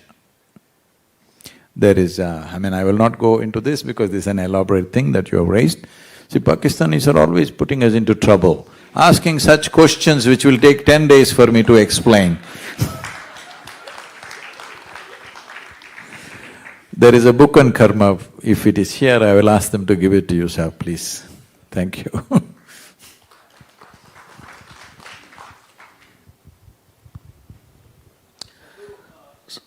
You need to wait for microphone. Sadhguru Pranams. My name is Magesh, I am from Coimbatore also, in Gaur. We have come from the past when I am 48, when I am 10, 15. We don't even step into our cultivating land wearing shoes or chappals.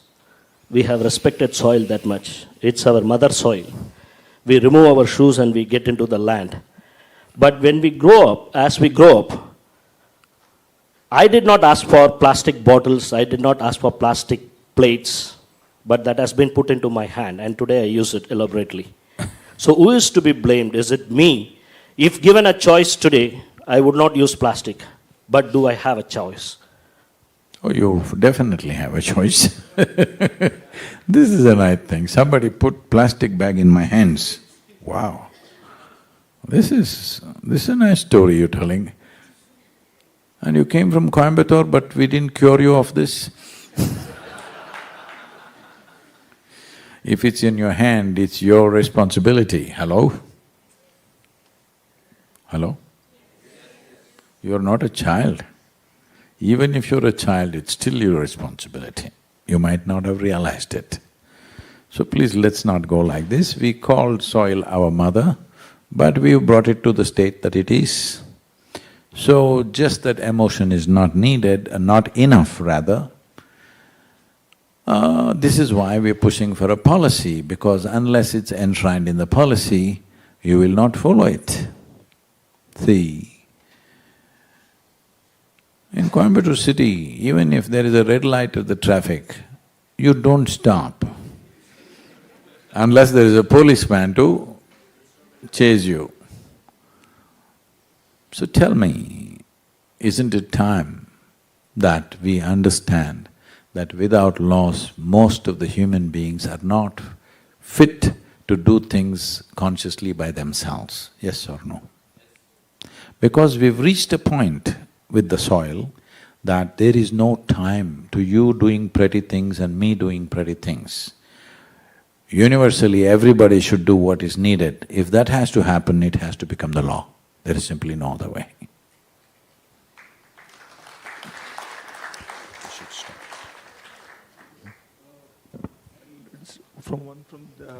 Just last question. Okay, last question. Okay, gentleman here. Hello, good evening, Sadhguru. First of all, welcome to Saudi Arabia, Riyadh especially, and we are lucky to have you here. My simple question, sir, that whole world is talking about the artificial intelligence and machine learning, and the whole world is changing everything into the, all the environment changes, like artificial rains and everything. So can we do something for the artificial soil? That's my question. I'm from IT background, my name is Salman.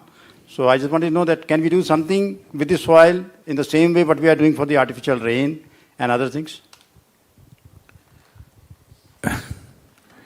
So essentially, is there a technological solution? That's a question, okay? Well, technologies can enhance application, definitely. There are many technologies which should be made use of, no question about it. But I want you to understand, there is no technology to create organic content. There is only plant life and animal life. Please get this straight in your minds, every one of you. There are only two sources of organic content, not just on this planet, in the known universe. There are only two sources of organic content, plant life and animal life. There is simply no other way. How to apply this in better ways? There are technologies. So, this happened in 2060. A group of scientists sought an appointment with God. And they got the appointment, they went there and they said, "Hey, old man, you've done really well with creation. But today everything that you can do, we can also do. It's time you retire." God said, "Oh, is that so? What is it that you can do?" They said, "Look at here, we'll give you a demo." They dug up a little bit soil and made a vague image of a human child and did a few things and the child came alive. God looked at this and said, "This is very impressive, but first get your own soil." There is no substitute for soil. There is simply no substitute for soil. Do not think otherwise. There is simply no substitute, not just on the planet, anywhere in the universe there is no substitute for soil, because this 15 to 18 inches of topsoil is the cream of this planet which has taken millions of years to generate. Do not think of something else. Technologies can help in application. Thank you very much. Thank you.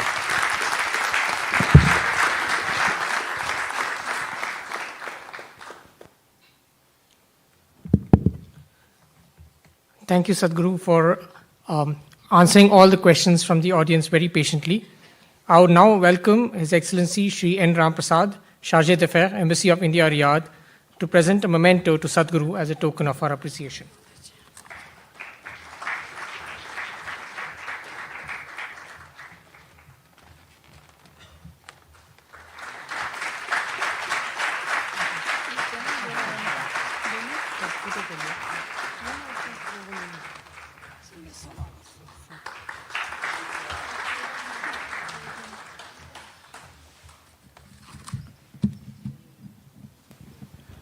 All of you spend at least 15-20 minutes a day to enhance the Save Soil message, because this is a generational thing.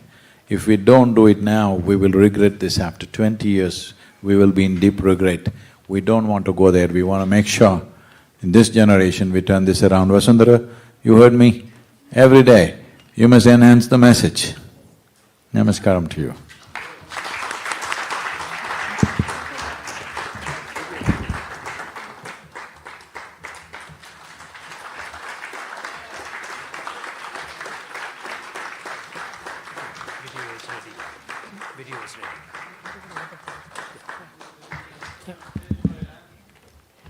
With that, we come to the close of the event. First and foremost, I would like to profusely thank Sadhguru for letting us at Riyadh become a part of his historic journey and mission to save soil.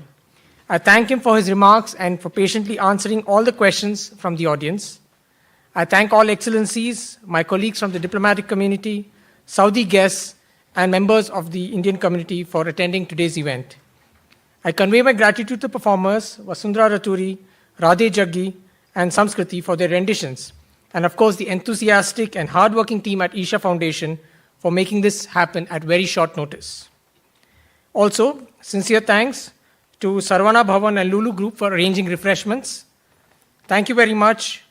To end on a high, I invite you to watch the Save the Soil anthem, post which I welcome you all to join us for refreshments.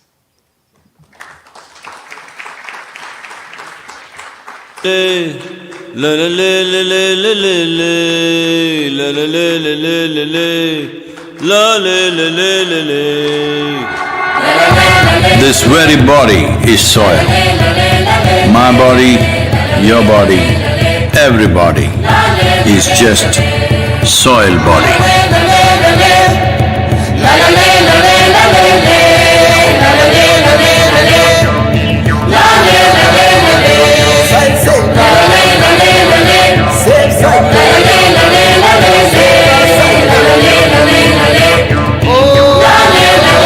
Soil body.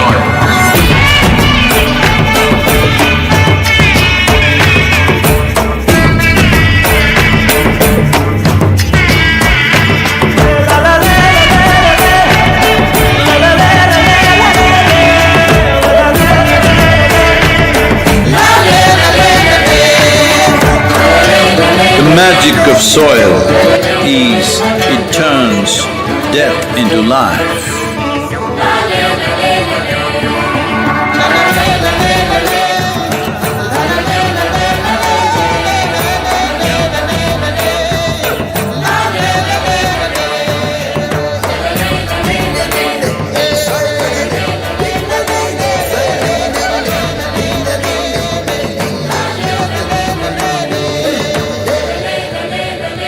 Depleted soils will not quench the fire of hunger.